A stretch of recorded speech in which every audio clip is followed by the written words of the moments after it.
हरे कृष्णा। श्रीमद् भगवद गीता यथारूप अध्याय 6 ध्यान योग। श्री भगवान उवाच अनाश्रितः कर्मफलं कार्य कर्म करोति यः स सन्न्यासी च योगी च न निरिग्रेण चाक्रिय। श्री भगवान ने कहा, जो पुरुष अपने कर्म फल के प्रति अनासक्त है और जो अपने कर्तव्य का पालन करता है वही सन्यासी और असली योगी है। वह नहीं जो न तो अग्नि जलाता है और न कर्म करता है। तात्पर्य: इस अध्याय में भगवान बताते हैं कि अष्टांग योग पद्धति मन तथा इंद्रियों को वश में करने का साधन है, किंतु इस कलयुग में सामान्य जनता के लिए इसे संपन्न कर पाना अत्यंत कठिन है। यद्यपि इस अध्याय में अष्टांग योग पद्धति की संस्तुति की गई है, किंतु भगवान बल देते हैं कि कर्म योग या कृष्ण भावनामृत में कर्म करना सबसे श्रेष्ठ है। इस संसार में प्रत्येक मनुष्य अपने परिवार के पालनार्थ तथा अपनी सामग्री की रक्षार्थ कर्म करता है, किंतु कोई भी मनुष्य बिना किसी स्वार्थ में किसी व्यक्तिगत तृप्ति के, चाहे वह तृप्ति आत्मकेंद्रित हो या व्यापक, कर्म नहीं करता। पूर्णता की कसौटी है कृष्ण भावनामृत में कर्म करना, कर्म के फलों का भोग करने के उद्देश्य से नहीं। कृष्ण भावनामृत में कर्म करना प्रत्येक व्यक्ति का कर्तव्य है, क्योंकि सभी लोग परमेश्वर के अंश हैं। शरीर के अंग पूरे शरीर के लिए कार्य करते हैं। शरीर के अंग अपनी तुष्टि के लिए नहीं, अपितु पूरे शरीर की तुष्टि के लिए कार्य करते हैं। इसी प्रकार जो जीव अपनी तुष्टि के लिए नहीं अपितु पर ब्रह्मा की तुष्टि के लिए कार्य करता है वही पूर्ण सन्यासी है, पूर्ण योगी है। कभी कभी सन्यासी सोचते हैं कि उन्हें सारे कार्यों से मुक्ति मिल गई, अतः वे अग्निहोत्र यज्ञ करना बंद कर देते हैं। लेकिन वस्तुतः वे स्वार्थी हैं, क्योंकि उनका लक्ष्य निराकार ब्रह्मा से तादात्म्य स्थापित करना होता है। ऐसी इच्छा भौतिक इच्छा से तो श्रेष्ठ है, किंतु यह स्वार्थ से रहित नहीं होती। इसी प्रकार जो योगी समस्त कर्म बंद करके अर्धनिमीलित नेत्रों से योगाभ्यास करता है वह भी आत्मसंतुष्टि की इच्छा से पूरित होता है, किंतु कृष्ण भावनामृत व्यक्ति बिना किसी स्वार्थ के पूर्ण ब्रह्मा की तुष्टि के लिए कर्म करता है। कृष्ण भावना भावित व्यक्ति को कभी भी आत्मसंतुष्टि की इच्छा नहीं रहती। इसका एकमात्र लक्ष्य कृष्ण को प्रसन्न करना रहता है, अतः वह पूर्ण सन्यासी या पूर्ण योगी होता है। त्याग के सर्वोच्च प्रतीक भगवान चैतन्य प्रार्थना करते हैं, न धनम न जनम न सुंदरी कविताम वा जगदीश कामये मम जन्मनि जन्मीश्वरे भवता भक्ति है तुकी तभी। हे सर्वशक्तिमान प्रभु, मुझे न तो धन संग्रह की कामना है, न मैं सुंदर स्त्रियों के साथ रमण का अभिलाषी हूँ, न ही मुझे अनुयायियों की कामना है। मैं तो जन्म जन्मांतर आपकी प्रेम भक्ति की अहेतुकी कृपा का भी अभिलाषी हूँ। यह सन्यासी संमिते प्राहु योगे विधि पांडव न हासन्य कृपो योगी भवति कश्चन। हे पांडुपुत्र, जिसे सन्यास कहते हैं उसे ही तुम योग अर्थात पर ब्रह्मा से युक्त होना जानो, क्योंकि इंद्रिय तृप्ति के लिए इच्छा को त्यागे बिना कोई कभी योगी नहीं हो सकता।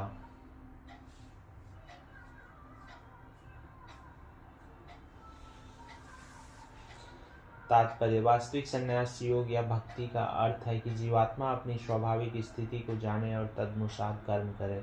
जीवात्मा का अपना स्वतंत्र अस्तित्व नहीं होता, वह परमेश्वर की तटस्थता शक्ति है। जब वह माया के वशीभूत होता है तो वह बद्ध हो जाता है, किंतु जब वह कृष्ण भावना भावित होता है अर्थात आध्यात्मिक शक्ति में सजग रहता है तो वह अपनी सहज स्थिति में होता है। इस प्रकार जब मनुष्य पूर्ण ज्ञान में होता है तो वह समस्त इंद्रिय तृप्ति को त्याग देता है, अर्थात समस्त इंद्रिय तृप्ति के कार्यकलापों का परित्याग कर देता है। इसका अभ्यास योगी करते हैं तो जो इंद्रियों को भौतिक आसक्ति से रोकते हैं, किंतु कृष्ण भावना भावित व्यक्ति को तो ऐसी किसी भी वस्तु से अपनी इंद्रिय लगाने का अवसर ही नहीं मिलता जो कृष्ण के निमित्त न हो। फलतः कृष्ण भावना भावित व्यक्ति सन्यासी तथा योगी साथ साथ होता है।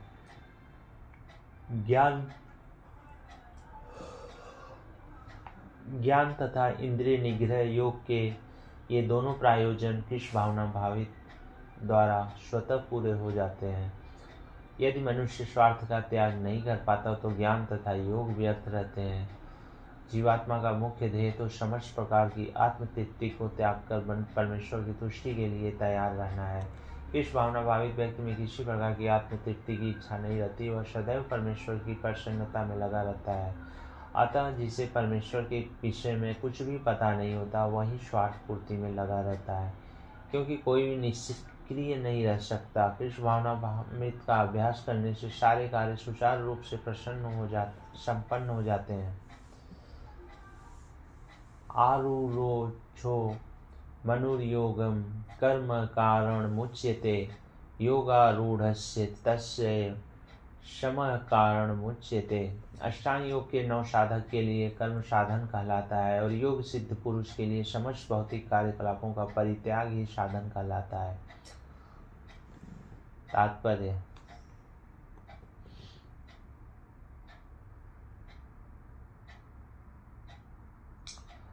परमेश्वर से युक्त होने की विधि योग कहलाती है। इसकी तुलना उस सीढ़ी से की जा सकती है जिससे सर्वोच्च आध्यात्मिक सिद्धि प्राप्त की जाती है। यह सीढ़ी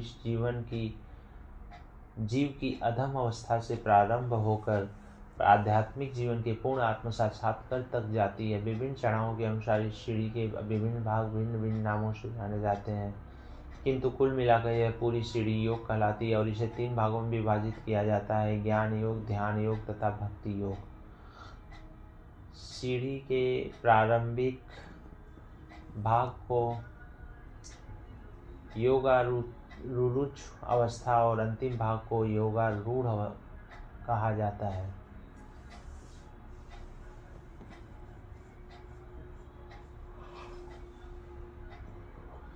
जहाँ तक अष्टांग योग का संबंध है, विभिन्न यम नियमों तथा आसनों, जो प्राय शारीरिक मुद्राएं ही हैं, के द्वारा ध्यान में प्रविष्ट होने के लिए आरंभिक प्रयासों को सकाम कर्म माना जाता है। ऐसे कर्मों से पूर्ण मानसिक संतुलन प्राप्त होता है, जिससे इंद्रियां वश में रहती हैं। जब मनुष्य पूर्ण ध्यान में सिद्धहस्त हो जाता है तो विचलित करने वाले समस्त मानसिक कार्य बंद हुए माने जाते हैं। किंतु कृष्ण भावना भावित व्यक्ति प्रारंभ से ही ध्यान में अवस्थित रहता है, क्योंकि वह निरंतर कृष्ण का चिंतन करता रहता है। इस प्रकार कृष्ण की सेवा में सतत व्यस्त रहने के कारण उसके सारे भौतिक कार्यकलाप बंद हुए माने जाते हैं। यदा ही नेन्द्रियार्थस्यु न कर्मष्वनुषज्यते, सर्वसंकल्प सन्यासी योगारूढ़स्तदोच्यते। जब कोई पुरुष समस्त भौतिक इच्छाओं का त्याग करके न तो इंद्रिय तृप्ति के लिए कार्य करता है और न सकाम कर्मों में प्रवृत्त होता है तो वह योगारूढ़ कहलाता है। तात्पर्य: जब मनुष्य भगवान की दिव्य प्रेमा भक्ति में पूरी तरह लगा रहता है तो वह अपने आप में प्रसन्न रहता है और इस तरह वह इंद्रिय तृप्ति या सकाम कर्म में प्रवृत्त नहीं होता है। अन्यथा इंद्रिय तृप्ति में लगना ही पड़ता है, क्योंकि कर्म के लिए बिना कोई रह नहीं सकता। बिना किसी भावना भावित के मनुष्य सदैव स्वार्थ में तत्पर रहता है, किंतु कृष्ण भावना भावित व्यक्ति कृष्ण की प्रसन्नता के लिए ही सब कुछ करता है। फलतः वह इंद्रिय तृप्ति से पूरी तरह विरक्त रहता है। जिसे ऐसी अनुभूति प्राप्त नहीं है, उसे चाहिए कि भौतिक इच्छाओं से बचे रहने का वह यंत्रवत प्रयास करे, तभी वह योग की सीढ़ी से ऊपर पहुंच सकता है। उद्धेरदात्मानतमन नात्मानमवसादयते, आत्मनो बंधुरात्मय रिपुरात्मन। मनुष्य को चाहिए कि अपने मन की सहायता से अपना उद्धार करे और अपने को नीचे न गिरने दे। यह मन बद्ध जीव का मित्र भी है और शत्रु भी। तात्पर्य: प्रसंग के अनुसार आत्मा शब्द का अर्थ शरीर, मन तथा आत्मा होता है। योग पद्धति में मन तथा आत्मा का विशेष महत्व है, क्योंकि मन ही योग पद्धति का केंद्र बिंदु है। अतः इस प्रसंग में आत्मा का तात्पर्य मन होता है। योग पद्धति का उद्देश्य मन को रोकना तथा इंद्रिय विषयों के प्रति आसक्ति से उसे हटाना है। यहाँ पर इस बात पर बल दिया गया है कि मन को इस प्रकार प्रशिक्षित किया जाए कि वह बद्ध जीव को अज्ञान के दलदल से निकाल सके। इस जगत में मनुष्य मन तथा इंद्रियों के द्वारा प्रभावित होता है। वास्तव में शुद्ध आत्मा इस संसार में इसलिए फंसा हुआ है क्योंकि मन मिथ्या अहंकार में लगकर प्रकृति के ऊपर प्रभुत्व जताना चाहता है।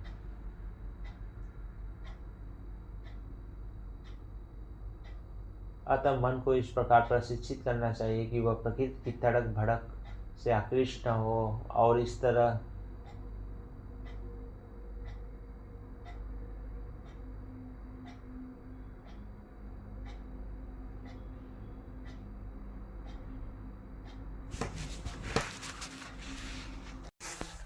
चूँकि मन ही योग पद्धति का केंद्र बिंदु है, अतः इस प्रसंग में आत्मा का तात्पर्य मन होता है। योग पद्धति का उद्देश्य मन को रोकना तथा इंद्रिय विषयों के प्रति आसक्ति से उसे हटाना है। यहाँ पर इस बात पर बल दिया गया है कि मन को इस प्रकार प्रशिक्षित किया जाए कि वह बद्ध जीव को अज्ञान के दलदल से निकाल सके। इस जगत में मनुष्य मन तथा इंद्रियों के द्वारा प्रभावित होता है। वास्तव में शुद्ध आत्मा इस संसार में इसलिए फंसा हुआ है क्योंकि मन मिथ्या अहंकार में लगकर प्रकृति के ऊपर प्रभुत्व जताना चाहता है। अतः मन को इस प्रकार प्रशिक्षित करना चाहिए कि वह प्रकृति की तड़क भड़क से आकृष्ट न हो और इस तरह बद्ध जीव की रक्षा की जा सके। मनुष्य को इंद्रिय विषयों में आकृष्ट होकर अपने को पतित नहीं करना चाहिए। जो जितना ही इंद्रिय विषयों के प्रति आकृष्ट होता है वह उतना ही संसार में फंसता जाता है। अपने को विरत करने का सर्वोत्कृष्ट साधन यही है कि मन को सदैव कृष्ण भावनामृत में निरत रखा जाए। ही शब्द इस बात पर बल देने के लिए प्रयुक्त हुआ है, अर्थात इसे अवश्य करना चाहिए। अमृत बिंदु उपनिषद में 2 कहा भी गया है, मन यो मनुष्याणा कारणम बंध मोक्षयो बंधाय विषया संज्ञो मुक्तये निर्विषयम मनः। मन ही मनुष्य के बंधन का और मोक्ष का भी कारण है। इंद्रिय विषयों में लीन मन बंधन का कारण है और विषयों से विरक्त मन मोक्ष का कारण है। अतः जो मन निरंतर कृष्ण भावनामृत में लगा रहता है वही परम मुक्ति का कारण है। बंधुरात्मनस्तेयना तुमैव तामानाजिता अनात्मनस्तु शत्रुत्वे वर्तते ता तमैव शत्रुवत्। जिसने मन को जीत लिया उसके लिए मन सर्वश्रेष्ठ मित्र है, किंतु जो ऐसा नहीं कर पाया उसके लिए मन सबसे बड़ा शत्रु बना रहेगा। तात्पर्य, अष्टांग योग के अभ्यास का प्रयोजन मन को वश में करना है, जिससे मानवीय लक्ष्य प्राप्त करने में वह मित्र बना रहे। मन को वश में किए बिना योगाभ्यास करना मात्र समय को नष्ट करना है। जो अपने मन को वश में नहीं कर सकता वह सतत अपने परम शत्रु के साथ निवास करता है और इस तरह उसका जीवन तथा लक्ष्य दोनों ही नष्ट हो जाते हैं। जीव की स्वाभाविक स्थिति यह है कि वह अपने स्वामी की आज्ञा का पालन करे। अतः जब तक मन अविजित शत्रु बना रहता है तब तक मनुष्य को काम, क्रोध, लोभ, मोह आदि की आज्ञाओं का पालन करना होता है। परंतु जब मन पर विजय प्राप्त हो जाती है तो मनुष्य इच्छा अनुसार उसे भगवान की आज्ञा का पालन करता है, जो सबों के हृदय में परमात्मा स्वरूप स्थित है। वास्तविक योगाभ्यास हृदय के भीतर परमात्मा से भेंट करना तथा उनकी आज्ञा का पालन करना है।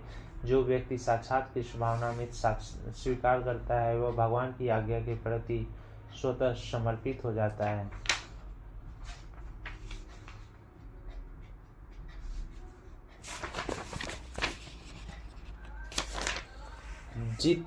जितात्मनः प्रशान्तस्य परमात्मा समाहितः शीतोष्ण सुखदुःखेषु तथा मानापमानयो।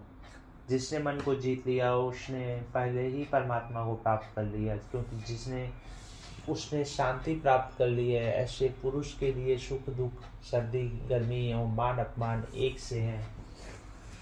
तात्पर्य, मन वस्तुतः प्रत्येक जीव उस भगवान की आज्ञा का पालन करने के निमित्त आया है जो जन जन के हृदयों में परमात्मा रूप में स्थित है। जब मन बहिरंगा माया तत्व द्वारा विफत कर दिया जाता है तब मनुष्य भौतिक कार्यकलापों में उलझ जाता है। अतः जो ही मन किसी योग पद्धति द्वारा वश में आ जाता है त्यों ही मनुष्य को लक्ष्य पर पहुंचा हुआ मान लिया जाना चाहिए। मनुष्य को भगवद आज्ञा का पालन करना चाहिए। जब मनुष्य का मन परा प्रकृति में स्थिर हो जाता है तो जीवात्मा के समक्ष भगवद आज्ञा पालन करने के अतिरिक्त कोई विकल्प नहीं रह जाता। मन को किसी न किसी उच्च आदेश को मानकर उसका पालन करना होता है। मन को वश में करने से स्वतः ही परमात्मा के आदेश का पालन होता है, चूँकि कृष्ण भावना भावित होते ही यह दिव्य स्थिति प्राप्त हो जाती है। अतः भगवत भक्त संसार के द्वंद्वों तथा सुख दुख, सर्दी गर्मी आदि से अप्रभावित रहता है। यह अवस्था व्यवहारिक समाधि या परमात्मा में तल्लीनता है। ज्ञान विज्ञान त्रिमात्मा कूटस्थो विजितेन्द्रिय युक्त इत्यच्युते योगी समलोष्टा शमन कांचन। वह व्यक्ति आत्म साक्षात्कार को प्राप्त तथा योगी कहलाता है जो अपने अर्जित ज्ञान तथा अनुभूत से पूर्णतया संतुष्ट रहता है। ऐसा व्यक्ति अध्यात्म को प्राप्त तथा जितेंद्रिय कहलाता है। वह सभी वस्तुओं को, चाहे वे कंकड़ हो, पत्थर हो या सोना हो, एक समान देखता है।